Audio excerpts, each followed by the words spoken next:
қазақстандық танымал тележүргізуші Аша Матайдың желідегі жазбасы барша жанкүйерлерінің көңілін түсірді. Шоу-бизнес жұлдызы қазір өзінің қандай жағдайда екенін айтып, көпшілікті уайымдатып қойды. Аша Матай өзі үшін тым қиын кезеңде қамқорлық танытып, қол үшін созып жатқан жақындарына алғысын жеткізді. Белгілі болғандай, өнер иесі қатты сырқаттанып қалған сыңайлы. Бұл туралы ол өзінің Instagram парақшасында хабарлады. Әншінің сөзінше, өзі ауырып жатса да, балаларының халі жақсы. Оның үстіне Аша Матай басқа елге көшу туралы ойлар өзін көп мазалай бастағанын айтып қалды.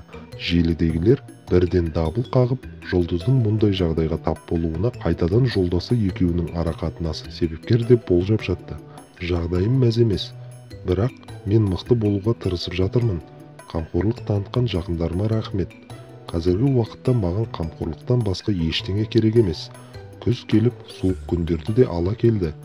Суық тию, қабыну және гайморит.